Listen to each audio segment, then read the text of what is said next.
you said terrorists in Gaza. Would you say Hamas is terrorist? Yes. They were democratically elected by the people of Gaza. If you call democratic, if you oppose them being thrown off the roof of an apartment building, that's not what I know as democracy. And not having any elections and being in power. Well, how were they elected if they weren't democratically elected? Because they rigged the polls and through terror and intimidation.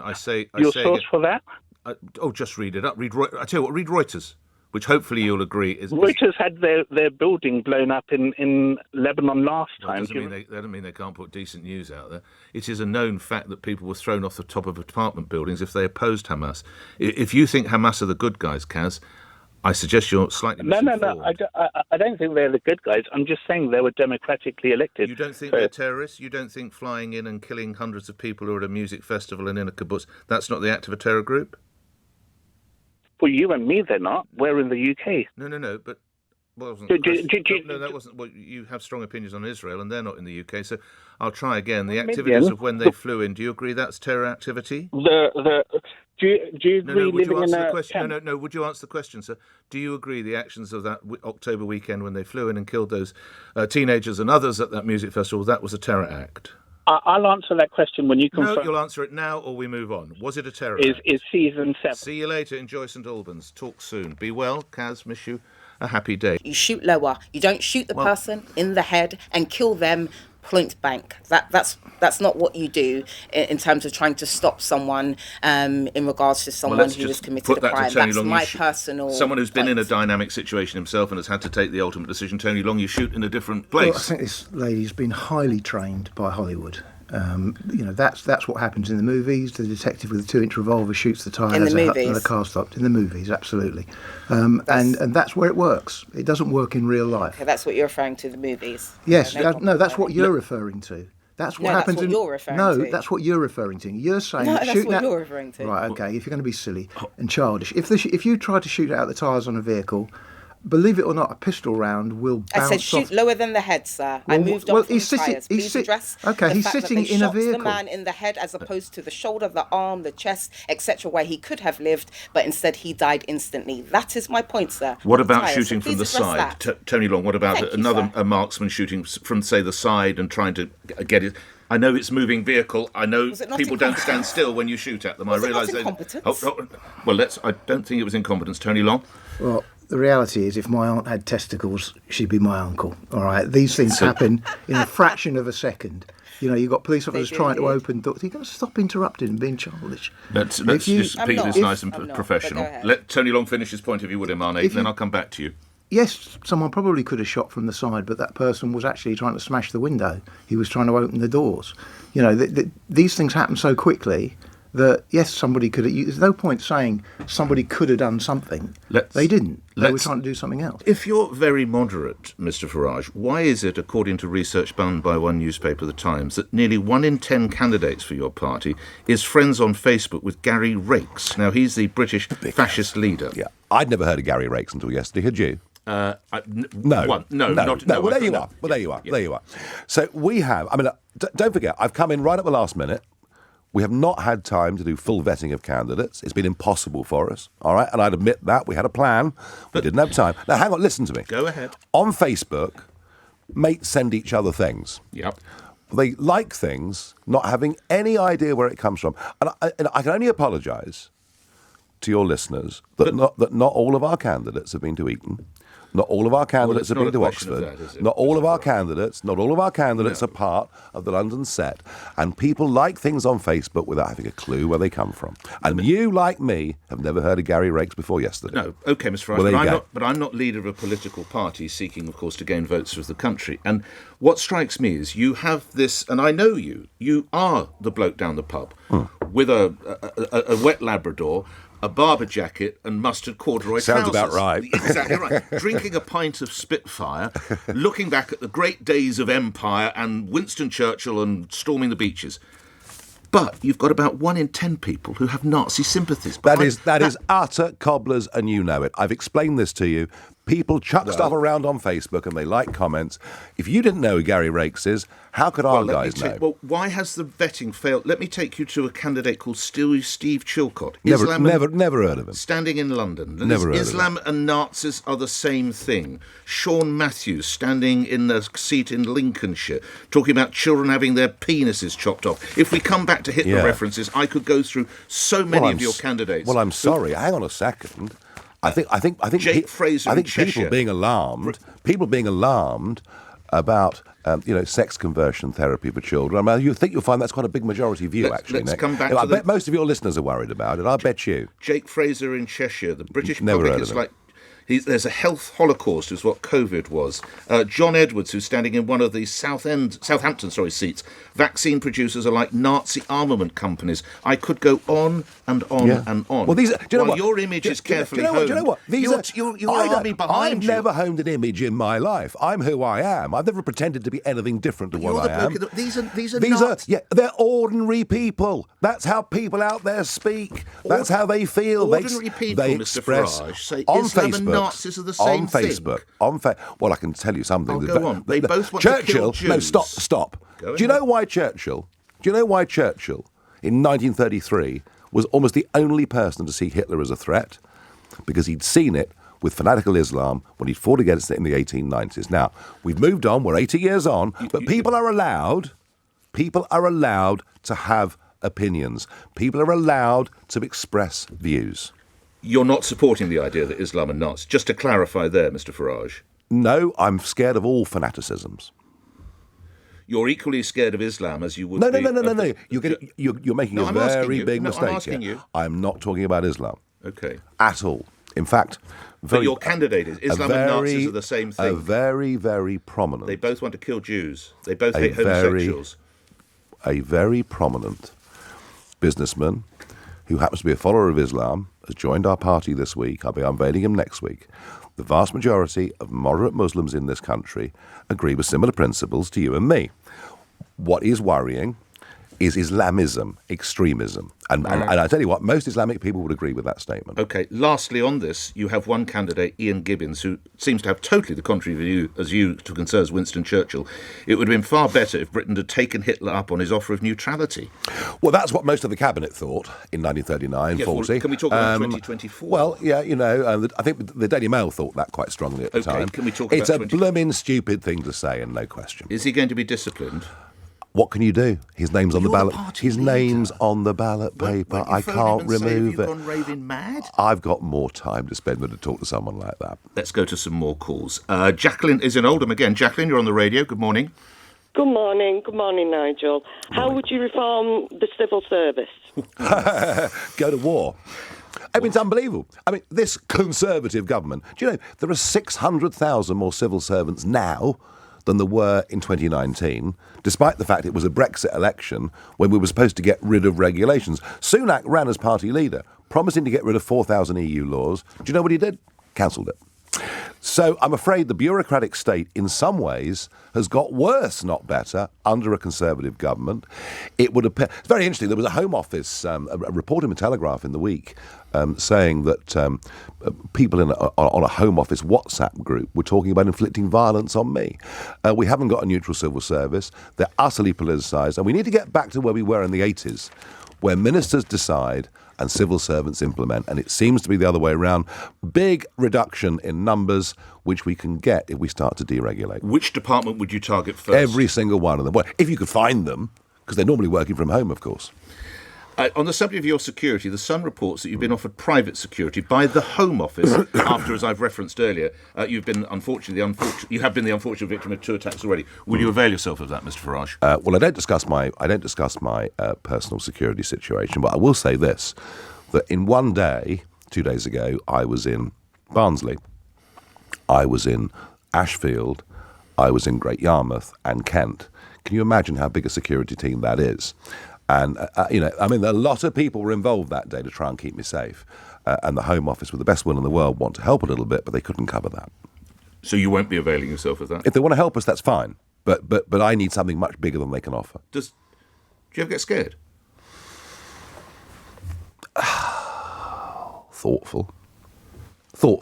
Yeah, of course. I mean, how can you not? How can you not be a little bit thoughtful? If I saw something heading towards you, I'd be petrified. I don't know what it is. It could be acid. I don't know what's coming my way. Well, I know. I mean, Nick, I do get thoughtful, but I can't. Why do you choose that word, thoughtful rather than scared? I cannot let these people win. If not, if they win, our whole democracy is under threat. All right. A couple on the email, text and tweets. You know how this works as well as I do. Nigel used to do it here with great success. Rachel in Bexley. Other countries are saying they would recognise Palestine. Is this something Nigel Farage would support, Mr. Farage? Not all the while Hamas would run it, no. Okay. I mean, the idea of a two-state solution, of course, is ideal, but we have to get to a position where we think that Palestine will be a legitimate state. Right at the moment, I question that. Guy in Winchester. Hearing some of your candidates' background is truly horrifying. Why don't you deselect them? I can't. You know, they are legally on the ballot. I can disown them, but they are legally. Let's turn deselect to disown. Yeah, I mean, I may well do that. I haven't had time to think. I've been doing this job 9 days. I won't read it all to you again. But A lot of the stuff you're criticising is how ordinary folk down the pub speak. I'm sorry, Islam and Nazis. I'm sorry, I've got to come back to that, Nigel Farage. Well, Winston Churchill clearly was a very bad man because he thought exactly the same. So he's not going to get deselected or disowned or anything? I doubt it. I can't. They're going to be on the ballot paper anyway. All right, OK. And by the way, because of a snap election, the Greens have got horrendous problems. All the parties have got horrendous problems. It's not a race to the bottom, though, is it, of course? No, look, right. If I'd had 6 months at this, it'd be different. I didn't.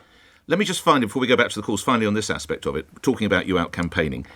Is this the most aggressive and toxic campaign? I mean, you have been on the campaign trail for so many. Is this the most toxic campaigning you've ever endured? I've seen it all before. I mean, certainly in 2014, 15, 16, in those years of European general elections and referendum, I have seen it before. I've seen the attempt to... It's basically cancel culture. It's the attempt to stop you speaking and campaigning. I think it's worse now than ever, and I blame conservative cowardice for that. I think they probably have gone too far, haven't they? Because why is it always all right to mock Christianity? To use, in this instance, the Last Supper, where you seem to have a transgender model, drag queens, and a mostly naked singer painted blue. I mean, imagine when they were sitting. Vous idée? Des idées? Oui, je pense, I think it would be good to have the naked man blue, like a smurf. Pourquoi? Parce que c'est la France, c'est liberté. Oh oui, d'accord. Send for the Pernod. They always do it, though, don't they? But why is it Christianity? Now, to the moment of man, naked as the day he was born, painted in blue, he's supposed to represent the pagan god Dionysus, sang as part of a parody of the Last Supper. Again, I'm not pretending I watched all 4, I'm told 4 and a bit hours. And didn't it rain all the way through? Oh, dear. And also, I read on social media, one person had spent, I think, $10,000 to come from the US, and they saw virtually nothing. Just people clad in pacamaks, whatever you call those things, cagoules, I don't know. We'll be hearing a little bit more from Liz Truss later today, Britain's famous... What doesn't she understand? Former Prime Minister. What does this woman not get? Nobody cares, ducks, all right? No one cares. You had a chance. You were bloody useless. You were rode out in record time. Give us a break. On the question of tax, we've been really clear we're not going to be raising tax on working people. So, as you rightly that means no increase in income tax, in national insurance and in VAT. Council tax? Then, on top of that, Sid, the approach we've taken is this. We've published our manifesto with our plans in it, Sid.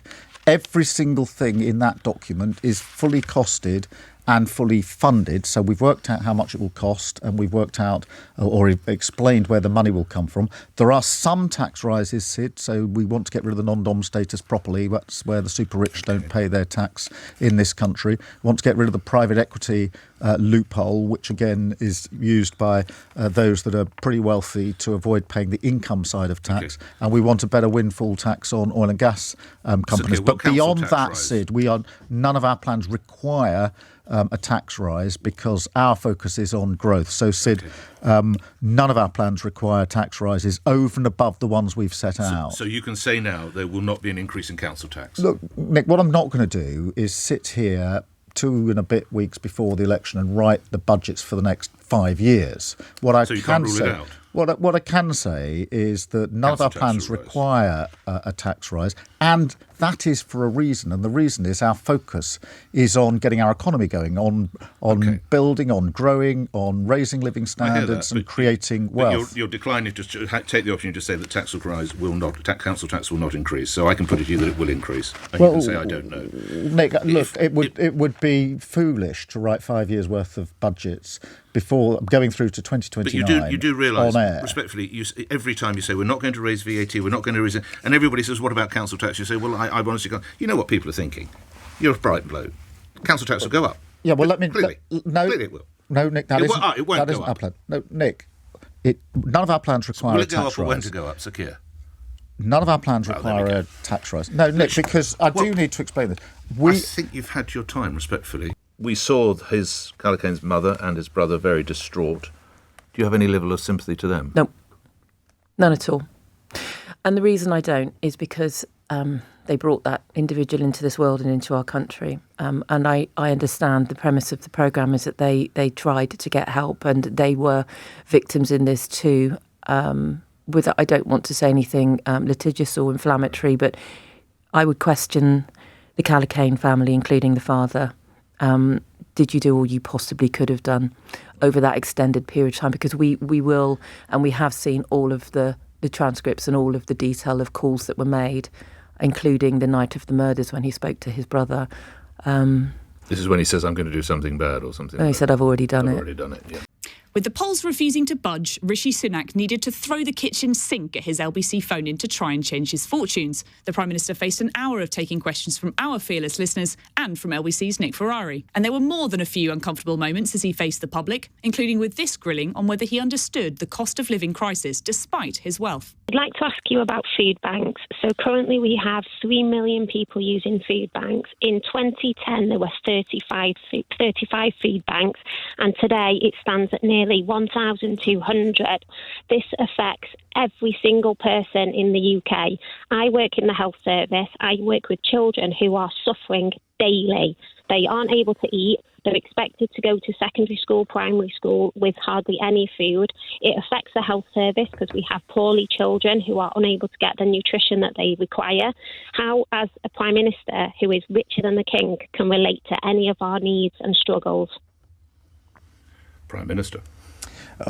Sophie, when it comes to food banks, I'm always incredibly grateful to everyone who supports them and make sure that they have the resources they need and the donations and volunteers at them, because they provide a really important service and support to so many vulnerable people across our country. But what does it say about the state of the country that we have so many now, this explosion to 1,200, Prime Minister? And I want to get the number down, and that's why this election is about building people's financial security. But how have we got to this situation now? And so if you would have seen, and everyone would have seen what I did during the pandemic when we went through a tough time, I made sure that we did provide an enormous amount of support to everyone to get through that, particularly the most vulnerable. That's what you'll get from me. I'll always have people's backs in tough time. And the best way to do that going forward is to have a country and economy where people have... to 1,200, Prime Minister. Where people have good jobs, where those jobs are well paid. Well, the number has gone to 1,200, Prime Minister. And I'd like to bring the number down. Well, how will... I'd like to bring the number down, Nick. All right. Okay. So, I mean, you're sighing, but what else would you expect me to say? Right? Practical measures as to how you bring them down. Well, that's what I was talking about. The practical measures to help people. The practical measures. Well, can I answer the question? The practical measures to help people are to make sure that they have good jobs, that pay them well, that means and that their taxes are cut so they can keep more of their hard-earned money, and that is the best way to build financial security for people. Sophie, your reaction to what you heard? Prime Minister, I think it's an absolute lie that you supported people during COVID. I supported food banks myself, but with a mortgage increase of £700 a month as a health professional, I'm going to struggle to help other people. Right. I don't think that you understand what it's like to be on the shop floor, so to speak. You're richer than the King. I don't believe that you understand how hard it is for people to support food banks. He also refused to talk about the party's poor poll ratings and whether he'd welcome Nigel Farage into the Tory fold. If you look at the polls and you look at reform, with Nigel Farage saying he believes he's now leader of the opposition, how do you respond to that? Exactly what I just said to Awad, right? There's only going to be one of two prime ministers on July 5th. It's Keir Starmer or me, and that's a choice for people. But why does one poll, actually two polls, say he's ahead of you? Nick, we can spend the rest of this session talking about polls and process, but I'm interested in talking about the choice for people. When people vote on July 4th, they're not voting based on a set of polls. They're voting based on who they think is the right person to lead our country into the future at a very uncertain time. Okay. Right? Nick, I've been on this show so many times with you over the past 2 years, and of course things have been difficult, but what people want to talk about are the issues. And he faced up too against junior doctor Olivia, who wanted to know why he hadn't made progress on waiting lists and strikes. So I am a striking junior doctor, as you may remember, and I have dedicated 16 years to my career so far and to my patients.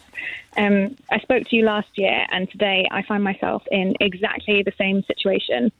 Why do you think we failed to make any progress? Well, Olivia, first of all, you spoke to Olivia, if you recall, when you were in here last time, and you said you do recall. Okay, just to remind you, Prime Minister. Yeah. Go ahead. Yeah. I mean, I don't remember the specifics, but I do remember that Olivia called. You hinted that industrial action wasn't helping in trying to get the waiting list down. Just to give you the sort of overview. Olivia, thanks for your commitment to the NHS, and thanks for all the hard work. And look, it's been frustrating not to have been able to find a resolution with your union, and I very much hope that we can. And we have now found a resolution with, I think, every other part of the NHS workforce. I think we got the news yesterday, as you would have seen, that the SAS doctors also have accepted the government's offer, coming on the back of the consultants accepting the government's offer, coming on the back of the 1 million Agenda for Change NHS workers accepting the government's offer a year ago or so. So look, we found resolution with every other part of the NHS workforce. That's really positive, and I'm grateful to everyone for working with us in a constructive manner. The only part of the workforce we haven't been able to do that with are the junior doctors, and I very much hope if I'm re-elected I can sit down again with your union and find a way through. But as we discussed before,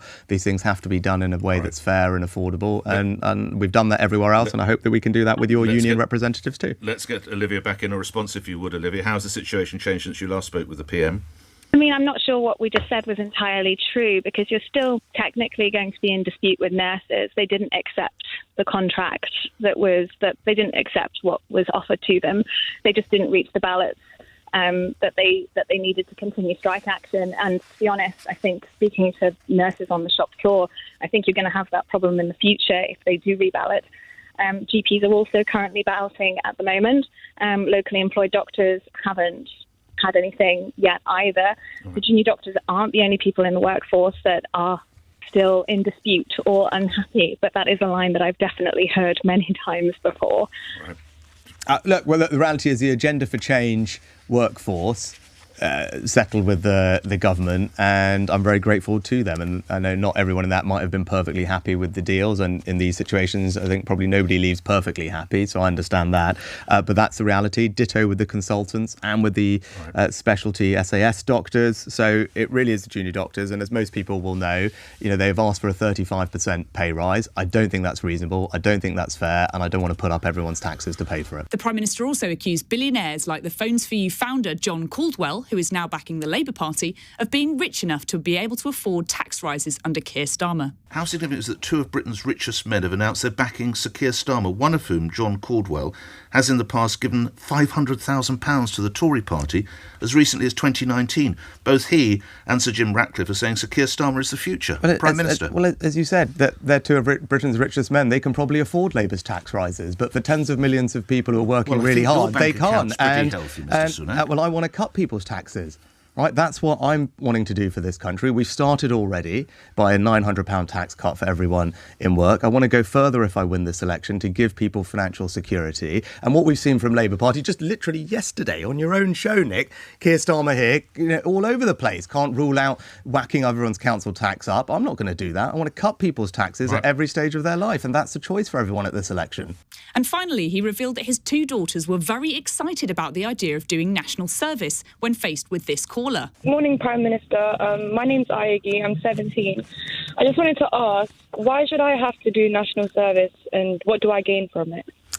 Morning, Ayagi. Thanks for the question. I've got two girls who are a bit younger than you, and I'm excited for them to do national service. I'll tell you, I just met someone literally just at the weekend, actually, who's someone in their 20s, a little bit older than you, and they had done St John's Ambulance, volunteered alongside their studies, and actually that day they had just helped someone who'd had a fall and most likely broken their hip, elderly gentleman, and they were able to help that person, get the ambulance there, get them looked after, and that person was obviously incredibly grateful, and they made a real difference to that person. And I was talking to them about that experience, and they were really positive about national service because, that person's experience shows you how powerful it can be. Now, that person had come from not an easy background, and they were saying being able to be part of something, contribute to something in their community, actually, help change their lives, right? And it gave them a sense of purpose and identity. And I think service can do that for you, as well as you saw in that case, learning a really practical set of skills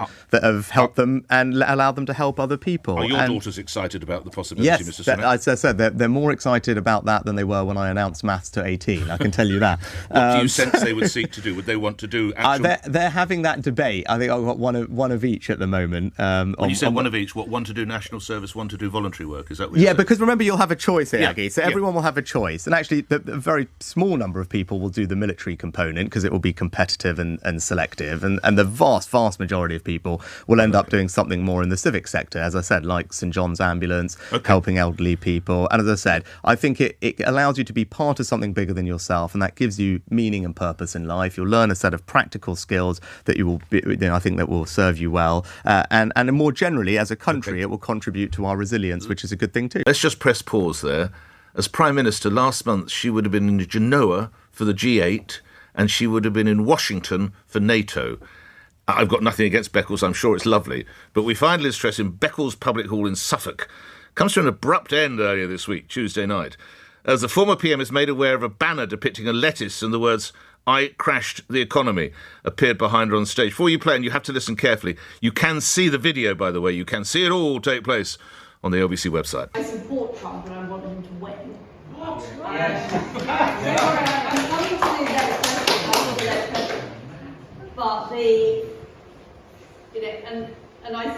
it's what I was saying a bit about incumbents. I think the average American is not doing well, and people do vote on. I think it was Bill Clinton's advisor who said it's the economy stupid. So I think that he will probably win. On that. I've got a load of Trump questions, by the way. But what?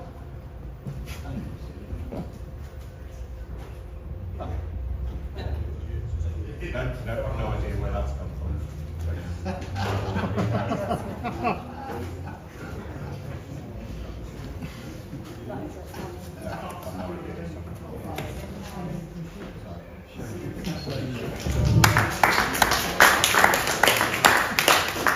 It was put together by the campaign group led by donkeys.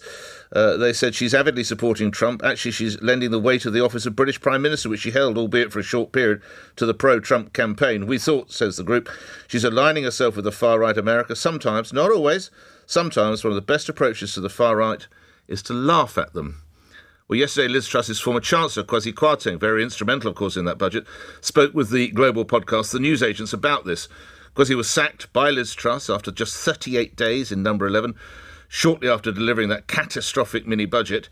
So John Sopel asked, is Liz Truss well? Yeah, look, I think she's an unusual person. I think it takes a great strength of character to get to the top, to get to where she did. What does that mean, though? I think she's unusual. I think she's someone who has got tremendous determination, tremendous drive, tremendous sense of urgency.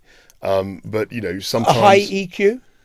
Well, that's the open question. I think sometimes, she doesn't. Sounds like no. She doesn't read the room as well as others, and she's pretty much said that. I mean, she's not a great presenter, and like all of us, she's got strengths and weaknesses. Comedian and broadcaster Dom Jolly joins me now. Absolute privilege to speak to you, Mr. Jolly. My children and I roared and laughed at the work you did all those years ago. So thank you very much for coming on the show.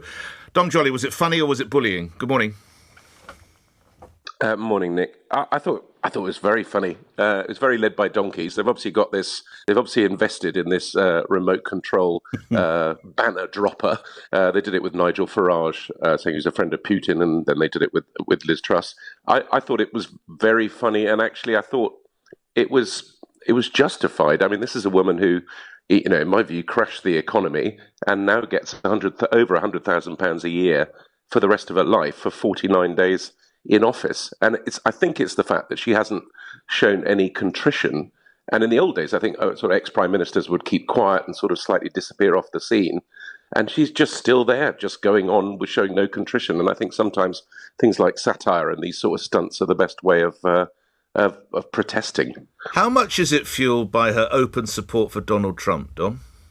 Well, led by donkeys, clearly. I think they started as a anti-Brexit group, and I think they're definitely politically aligned to that side. Some might say that, some people protest with riots and some protest with satire, and I prefer satire.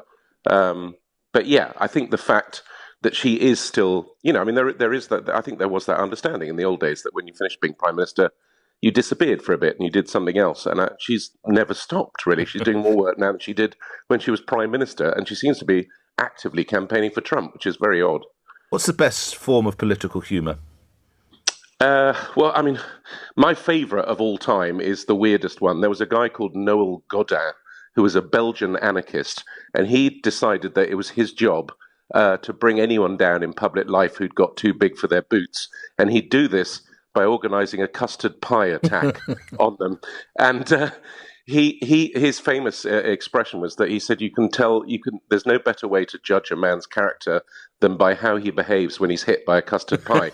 And they got one particular Belgian newsreader who was very kind of up himself, and they got him 9 times, and every single time he reacted incredibly badly. And I think this is one of the issues with Liz Truss, actually. Like, Liz Truss could have dealt with it better and could have probably sort of finished it off, really. But actually, the fact that she sort of stormed off and said it wasn't funny, I'm afraid is only going to encourage more. Well, I was just coming to my final couple of points I was going to make. Had she done that, of course, it probably would have been better to tough it out, because now it's almost open season on lettuces and Liz Truss, isn't it?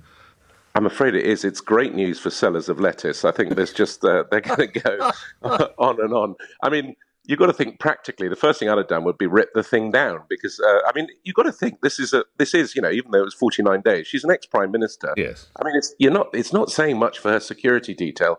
I can't remember where it was, but that village hall should have been properly scanned for this kind of stuff. But at least it was just an attack by a lettuce and nothing worse.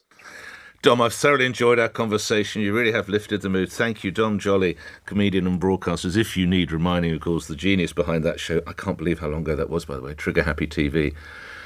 Gosh, it ages me. Thanks, Dom. Listening, let's get the more political side. Quentin Letts, who's sketch writer at the Daily Mail, columnist and broadcaster. Did Liz do right, or should she have toughed it out? Quentin. Good morning, Nicholas. The whole thing reminds me slightly. It was an Adrian Henry poem. Adrian Henry was a Liverpool pop poet. Right. And the poem in its entirety went, "I'm just about at breaking point. She snapped." And there was an element to her reaction of that. But, part of me, although I think Dom Jolly's right about quite right to take the mickey out of people in public life, I also, part of me rather admires the sort of Latin fight and the self-pride she showed, and she thought, well, stuff this. She's no longer an elected politician. No, she's no longer actually officially in public life, despite the fact she gets that whack for having been prime minister. So a little part of me suspects that she was within her rights to walk off the stage. You can heap 1,000 indignities on the head of a caterpillar, but it will eventually take flight. And that's what happened to her. Even the most placid goldfish will eventually bite. You have catalogued events of the great and good and not so great in the world of politics for many years. Is the criticism constantly levelled at Liz Truss? How fair is the criticism constantly levelled at Liz Truss? Well, this is the point, actually, and this is why I perhaps do sympathise with her a little bit, in that the problem with the banner that was lowered, the whole thing did smack slightly of Little Britain, didn't it? Beccles Village Hall. Beccles, fine place, by the I once had it. Yes. In 1981, I had a terrific sausage and batter in Beccles. But the problem with the led by donkeys thing is it's not entirely true. And this slogan that Truss crashed the economy is incorrect. It's correct up to a point. But the Bank of England itself has accepted that 2/3 of the crash on the markets was caused by the bank itself. So, and you also have to remember that at the time that Truss became Prime Minister, inflation was already at 10%, and that the Bank of England, the Treasury, the Office of Budget Responsibility, they've themselves not covered themselves in glory over the years. So that's where politically, I think it becomes a little bit more smelly, this business. There's an attempt to blame Truss for everything. The establishment is just trying to get out of blame itself. My family's been on this farm for 375 years. My father has never had a passport. He's never been on holiday. He's never bought a new car. He's invested back into the land. He's paid his tax. He's done his due. He's never hardly had any problems with his health, and he's 88 and still working 7 days a week. Wow. Now, yeah, think of that. And that man was going to pass everything over to me, so I can do exactly the same for my children. This is working capital. £1 million might seem a lot, but it's what we have to produce affordable food for the nation. Lastly, Sir Keir was in Wales, I think, on the weekend, wasn't he? Did you try and speak? I was there, my friend. I was in front of the Welsh Labour conference, and I waited. I think you were in Llandudno. Was it Llandudno you went to? Llandudno? Yes, yeah. and I'm the one that said that he left the back door like a rat. So, you know, he didn't face the crowd. There was hundreds of farmers that turned up with tractors, and he ran out of the back door without facing any of them people. Football writer at The Athletic. If we just look across, and we're not going to go on and on about it like that radio station down the road that still talks about David Beckham's left foot. We will. Do they not anymore? We will. I bet they would if I asked. We will. But it is intriguing. Should we look at some other great footballing nations? Where do you want to start? Brazil? Yeah? Brazil? Okay. Well, the total number of managers since the 1900s, 28 different men. How many have been foreign? That would be 0. Germany, also pretty successful over the same period of time. How many managers have they had? That would be 12. Foreign managers? 0. All right, you want to go to Argentina? They're pretty good. They've had 24 managers over that period of time. How many of them have been foreign, i.e. non-Argentinian? 1. Where do you want to finish now? Spain, they're pretty handy, aren't they? Same period of time. 18 managers. How many have been foreign? That would be 0. And now England moves for its 3rd foreign manager. As I said earlier, sie denken es sei alles, es ist jetzt. They think it's all over. It is now. Howard University, Vice President Kamala Harris. This is her alma mater. The police helicopters are hovering overhead. She's due here any minute. Why are people filing in to hear from a loser? Let's find out. I'm here to support her. Just very proud of her. But she lost. Yeah, but we're very proud because she's still a winner. I know she lost, but you know what? She's still my proud. Yeah, we still be proud of her. Yeah. She woke up with the same intellectual fortitude, with the same humanitarian spirit, and her faith in God. And so with that, you know, I'm still a supporter and just very proud of her. I did want to see her speak, whether it was she's a winner or not. She's still my president at the end of the day. You've got a busy life, I'm sure. Why do you want to come to this wake? It's effectively a wake. Yeah, it's a historic moment. I love history. I love politics, and I want to come here and see it. I just want to make sure she's okay, because I know this was like a big disappointment for everybody. It was a big disappointment. Like, we didn't expect this outcome. I think she did her best. I think she's an essentially decent person. It's going to be pretty gloomy in there, isn't it, sir? It sure is. It sure Why do you want to come to something so gloomy? Gloomy doesn't mean that it's, bad. I felt more hopeless as the night went on. We are watching the end of the free world as we know. I feel very optimistic because I feel, as an African American, we've always fought against lots of barriers that have prevented us, from being oppressed.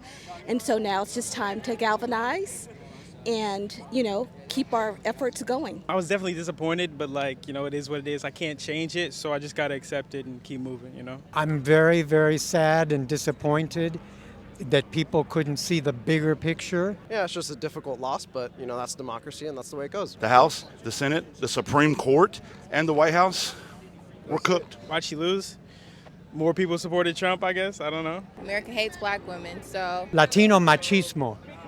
was such a big story. Maybe she didn't have enough time. She only had 3 months, so. I'm gonna say it out here right now. I'm not gonna lie. I think it really was the media. I think media had a huge part to play. I don't think the world was ready for a first black woman president. That's why. White supremacy. Why else? I think a lot of people look back with fond memories of the Trump administration, and I think they're very upset about some core things. About the direction of the country, about the cost of living. Because the other candidate got more votes? He's just spewing hatred against immigrants and Latinos as far as the eye can see for years and years and years. So why did Latinos vote for him? Exactly. That's what's bizarre. Really, over the past couple elections, it really has been who's less worse. If we think that Trump is going to give up power, I think we're going to be here for a rude awakening. He's not really someone that Jesus would want me or the Lord would want me to support. Obviously, it looks like disaster in the short term, but we'll be fine. She's served in all 3 branches of government. Trump has been convicted of 34 felonies. There's no reason he should have won the election. If I ask you in one word to sum up what the next 4 years in the United States might be, what word would you use? Hell. Of course I'd support it. Not only would I support it, it's already underway. There's going to be a thorough independent investigation into what happened. It appears from our preliminary investigation that that was a tragic mistake, a grave mistake. My heart goes out to the families of those grieving. Israel grieves with them. Sadly, in war, in the fog of war, armies make mistakes. The British army has made mistakes. The American army has made mistakes. It is an exception to the rule, which only strengthens the rule, which is that thousands and thousands of humanitarian movements are had in across Gaza every day, and this was sadly one thing that happened that we regret tremendously and have apologized for. Who is carrying out the independent investigation, Mr. Hyman? Well, the IDF is carrying out the investigation, and an independent... Mr. Hyman, I have to stop you. That's not independent, is it? No, I was saying there's 2 different investigations simultaneously. Firstly, the IDF's internal investigation, and then there's going to be an independent investigation of experts that are not in direct connection with the line of power, so to speak, with the army. It will be fully transparent, and we hope to have to get to the bottom of this within a few days and to publish those findings. Who will appoint those experts, Mr. Hyman? I'm not sure about the intricacies of that procedure, but I'm told that it will be independent and transparent, and we'll get the information in the next few days. But Israel will have a say in their appointment? Well, yes. Ultimately, you're talking about an investigation that will have to look into very sensitive, classified information, to look into the full scope of exactly what happened at night in a war zone, in an environment where Hamas is fighting out of hospitals, out of mosques, out of schools, out of UN facilities. We know that Hamas uses and has used ambulances to transport its own senior terrorists. And it also, we've heard from hostages that have been freed that they were being transported in ambulances too. It's a brutal enemy. Okay. Right. Well, I think we have to leave the question of that independence hanging in the air then, if Israel is going to have some say. You've expressed, obviously, regret. Is Israel apologising fully for this as well to the families involved and others? Without a doubt. I mean, I don't remember the last time that I saw the head of a military actually get up on camera and say sorry for anything. And we saw exactly that yesterday. The head of the Israeli army, Lieutenant General Halevi, got up and said exactly those words. I'm sorry. It appears to be a terrible mistake. The Prime Minister expressed his grief. Prime Minister spoke to Prime Minister Sunak. But it's not a terrible mistake, is it, Mr. Hyman? It's 3 mistakes. There were 3 separate strikes on 3 separate vehicles, all bearing the crest or the image of the charity they were working for, on a route designated by the IDF. That's not a mistake, that's 3 mistakes.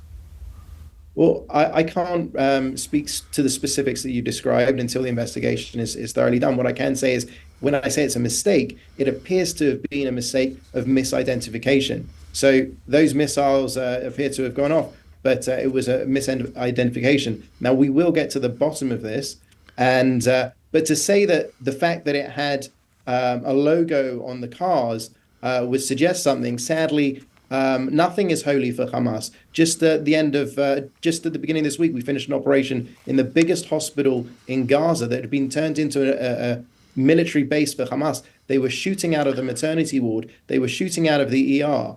They have no respect. Are you able to produce video evidence of that? There is video of that. I hope that it will come out in the coming But why days. would it not be published now, Mr. Hyman? I mean, I want to put it to you respectfully, not you personally, but Israel is on the back foot at the moment. You are aware of the level of condemnation of what happened to these 7 aid workers. Would it not be wise now for you to be speaking with your colleagues and say, what video, what evidence, what can we now put out there to support your claims that the terrorists are hiding in hospitals and mosques and using them as effectively arms dumps? Nick, I think this has been documented quite thoroughly. There's not a hospital that we've been into so far in Gaza where we haven't found Hamas activity. We've taken the international media to these places. We took the international media, to my understanding, we took them to the Chief Hospital this week. But let me just... where are their reports, Mr. I haven't seen these on Sky or CNN or the BBC or ITV. Perhaps I've missed them, Mr. Hyman. I haven't seen any of them. The first time that we went into Shifa, undoubtedly we took Sky News there. We took a number of others. I personally myself. But more recently, Mr. Hyman, have we seen more recent reports? My understanding is yes, but you can fact check me on that specific point because I'm not 100% sure. We've been very busy in the last few days. But what I will say is that when we went into the Chief Hospital, and these are Israeli figures, so you can choose whether you take the figures from Israel, your ally, a free democracy, or you take figures from the terrorists that want to destroy Israel and Britain. But I'll tell you that we went into the Shifa hospital and we took out 200 terrorists. We apprehended over 500, and there was zero civilian casualties. Zero civilian casualties. I don't know what other army on earth can talk to that. I think the Shifa operation will be studied for years to come in places like Sandhurst and West Point, because no other army goes out of its way in the way that the Israeli army goes to limit civilian casualties. And the numbers speak for themselves, the real numbers, not the Hamas numbers. I put it to you that no other army of a recognised state such as Israel or the United Kingdom or the US, it's reported that 196 aid workers have been killed in the conflict. That is the number that I have. And Nick, investigations have gone on. But we've seen no publication of any results of tribunals or investigations, Mr. Hyman. Nick, if you were to take that number, 196, on face value, what you would be saying essentially is that you would include the United Nations employees, the UNRWA workers that took an active participation in the October 7th massacre, that personally took hostages to their homes. If those people were killed, then let's see the proof, Mr. Hyman.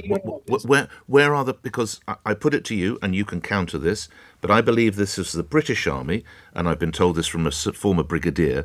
The publications of the courts-martial or whatever would be made public to keep public trust and confidence in our military. Why would it appear we hear nothing of any of the investigations involving the IDF? Why is it that a number is thrown out by Hamas? It's conflated. You're not talking about specific events. You're just talking about numbers. I'm telling you that what happened today was regretful. US Secretary of State has used that number, Mr. Hyman. It would appear good enough, if I may use that expression, for Antony Blinken. So surely it's good enough for the Israeli government to say, here are the investigations. This shows that this man was working for Hamas. This woman was doing that. But we never see any tribunal or courts-martial findings. Well, I'll certainly look into that because, to my knowledge, I mean, again, you're conflating a whole lot of different events that happen in different places and different times and asking me to address all of them. That is impossible. All right. Lastly, how would there be a degree of nervousness that the United Kingdom might look to suspend arms sales to Israel? How would that respond? How would you respond? Well, I would not want to live in a world after October 7th when Hamas ploughed through our borders, killing children in front of their parents in front of their children, raping little girls in front of their parents and burning families alive. I wouldn't want to live in a situation where that had just happened and the British government had said, okay, good luck. Go fend for yourself. Well, we're currently in a position where we could be supplying arms to your country and you use them to kill our own citizens. So explain that. Yeah, well, no, let me be very, very clear on this, okay? the Rear Admiral John Kirby, the spokesman of the White House, who is a military man with a military background himself, who understands war, said yesterday that the Americans have looked at all of the allegations at us and that they have found no indication of us breaking international humanitarian law. We hold international humanitarian law above our actions. We will do our utmost to keep the law. We will do our utmost to go after Hamas and not the people of Gaza. Our fight is with Hamas. We will free Gaza from Hamas. Lastly, and I appreciate your extended time this morning, you're aware the International Court of Justice has found there is a plausible risk of a genocide being committed. That is outlandish, and our people have put forward their position at the courts. We've complied with the courts, and again, I'll reiterate what John Kirby said yesterday. So, lastly, it seems anything that doesn't go your way, whether it's Antony Blinken, Rishi Sunak, the International Court of Justice, is just outlandish or fanciful. That's your defence, Mr. Hyman? No. On the key aims of the war, I believe that we stand shoulder to shoulder with President Biden, with Prime Minister Rishi Sunak, and the key aims of the war are to destroy Hamas, to bring home the 134 Israeli hostages, men, women, children, babies being held against their will, a crime against humanity, and to ensure that Gaza does not pose a threat to us. I'll remind you also that we're fighting a war on multiple fronts. We have Hezbollah in Lebanon. We have forces fighting us from Syria in the north. We have the Houthis in the south, Gaza. We have had a drone, an Iranian drone, fly over from Iraq just this week and hit a target in Israel. We are fighting for our very existence. This is an existential war. We stand shoulder to shoulder with Britain at their times of need. We have stopped. Our intelligence has stopped terrorist attacks on Britain multiple times. We have saved British lives, and we say at this time of need, we need you by our side. This is your war as much as it is our war. They are coming for you as much as they're coming for us. There's no shortage of signs for Trump or for Harris as you drive through Pennsylvania, but it's not often you see a Trump cartoon cutout. So we decided to go take a look, and I assure you we found a true Trump treasure trove.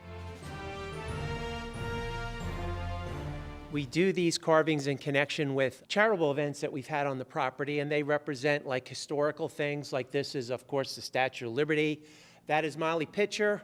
She was the heroine from the Battle of Monmouth in the Revolutionary War, where we kicked the British butts in that battle. Kicked us good, yeah. That's Teddy Roosevelt. That's Thomas Jefferson.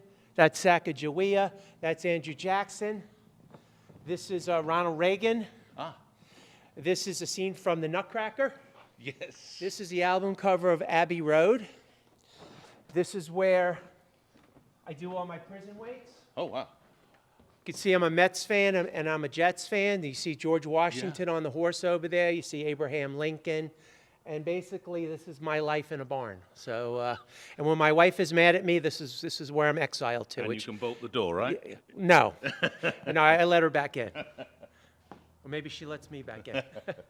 I grew up in New York, and, everybody knows who Donald Trump is, especially, growing up with him for 30 years. And what is it you like about him? I just like his no-nonsense style. He says what he means.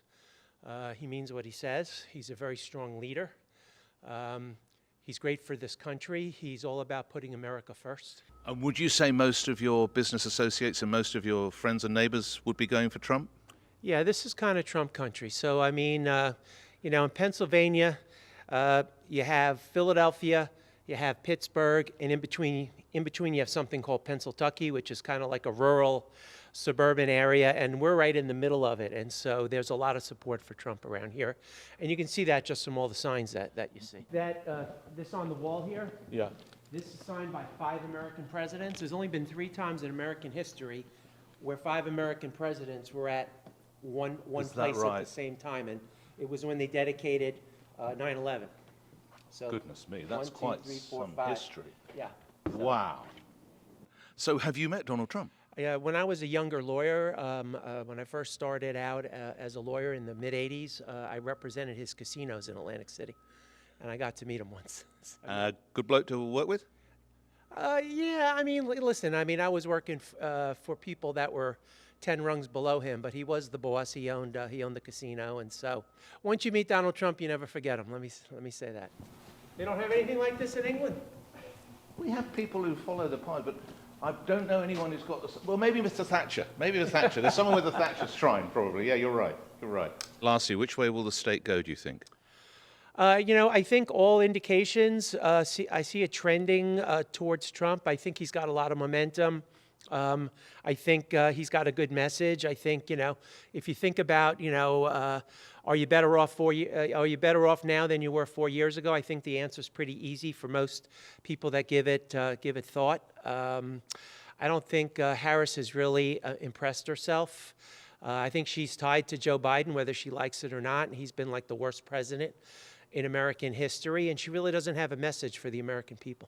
Thank you for allowing me into your Trump man cave. It's quite something. Well, do you want to get a picture? Sure, for sure. Let's get a picture in front Here of we go.